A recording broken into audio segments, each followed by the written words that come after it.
A digital footprint is a trail of data that you create while using the internet.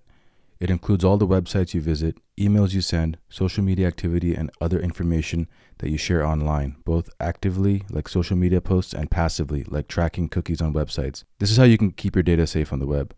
Use strong, unique passwords, enable multi-factor authentication, review privacy settings on social media, keep software and devices updated, use secure connections, be wary of phishing and scams, limit the data that you share, regularly clean up your digital footprint. Now, there are some data removal services that you can also use, like Delete Me or OneRep or Canary. These paid services basically remove your personal information on various data broker sites. They regularly scan your information and request its removal on sites like Spokeo, White Pages, and other websites. There's also Google's Remove Outdated Content tool.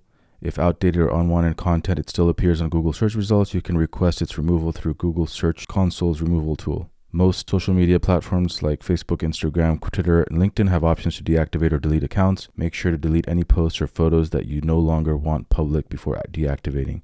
You can also opt out of data brokers. Many websites compile and sell personal data like your address, phone number, and email.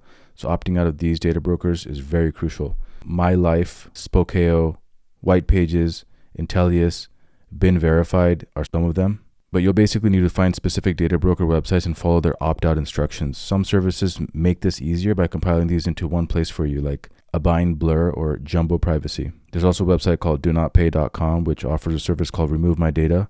It helps you send automated opt-out requests to various websites and data brokers.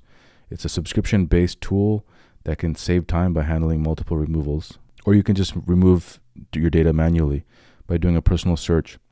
Start by Googling your name, phone number, email, and other personal information. Identify the sites that display your data and manually request removal if they provide an opt-out link. There's also social media cleanup tools, or you can go to my website, cybersecurity.art, and my team will gladly help you do this.